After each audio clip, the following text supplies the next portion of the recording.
পিন্ডির সবুজ গালিচায় লাল বলে বাংলাদেশের ইতিহাস। নতুন বাংলাদেশের সূচনা লগ্নে যুক্ত হলো আরও একটি অর্জনের পালক। পাকিস্তানের মাটিতে প্রথমবারের মতো ঐতিহাসিক টেস্ট সিরিজ জয়ে বাংলাদেশ ক্রিকেট দলকে অভিনন্দন জানিয়েছেন অন্তর্বর্তী সরকারের প্রধান উপদেষ্টা ডক্টর মোহাম্মদ ইউনুস। জয়ের পর টাইগার অধিনায়ক নাজমুল শান্তকে ফোন করে ডক্টর ইউনুস বলেছেন, তোমাদের কারণে আজ গোটা জাতি গর্বিত। প্রধান উপদেষ্টা জানিয়েছেন, বাংলাদেশ দল দেশে ফিরলে দেয়া হবে সংবর্ধনা। আমাদের ডক্টর ইউনুস স্যার কল করেছিলেন, কংগ্রেচুলেশন জানিয়েছেন টিমের সবাইকে। ওনারা অনেক খুশি এবং দেশে আসলে দেখা করতে চেয়েছেন পুরা টিমের সাথে। পাকিস্তানকে হোয়াইট ওয়াশ করায় জাতীয় ক্রিকেট দলকে অভিনন্দন জানিয়েছেন যুব ও ক্রীড়া উপদেষ্টা আসিফ মাহমুদ। তার প্রত্যাশা, জুলাই বিপ্লবের স্পিরিট খেলার মতো প্রতিটি সেক্টরেই প্রতিফলিত হবে। বাংলাদেশের ইতিহাসে তো বাংলাদেশ কখনো পাকিস্তানের সাথে টেস্ট জেতেই নি। সেই জায়গায় আমরা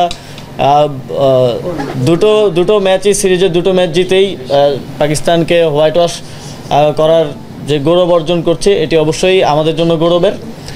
এবং এজন্য আমি জাতীয় দলকে অভিনন্দন এবং শুভেচ্ছা জানাই। যেই জুলাই বিপ্লবের যে স্পিরিট, এটা আমরা স্পোর্টসের ক্ষেত্রেও দেখতে পাচ্ছি। পাকিস্তান সিরিজে ব্যাটে বলে দুর্দান্ত ছিলেন টাইগার অলরাউন্ডার মেহেদী মিরাজ। প্রথম টেস্টের প্রথম ইনিংসে ব্যাট হাতে খেলেন ৭৭ রানের ইনিংস। ওই ম্যাচে বল হাতে পেয়েছিলেন ৫ উইকেট। দ্বিতীয় টেস্টে দলের বিপর্যয়ে দাঁড়িয়ে ৭৮ রানের ইনিংস খেলেন মিরাজ। বল হাতে দেখা পান ফাইফারের। দারুণ নৈপুণ্যে প্রথমবার দেশের বাইরে সিরিজ সেরা হয়েছেন মিরাজ। এই পুরস্কারের অর্থ বৈষম্য বিরোধী ছাত্র আন্দোলনে নিহত হওয়া এক রিকশা চালকের পরিবারকে দেওয়ার ঘোষণা দিয়েছেন মিরাজ। আমি এই ম্যান অফ দ্য সিরিজটা আমি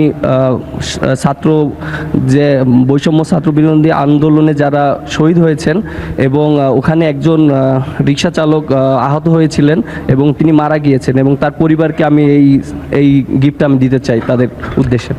পাকিস্তানের মাটিতে দাপটের সাথে গৌরবময় সিরিজ জয়ের পর গর্বিত গোটা বাংলাদেশ। অসামান্য এই অর্জনে সামাজিক যোগাযোগ মাধ্যমে জাতীয় দলকে অভিনন্দন বার্তা দিয়েছেন সাবেক 2 টাইগার কাপ্তান মাশরাফি মুর্তজা ও তামিম ইকবাল।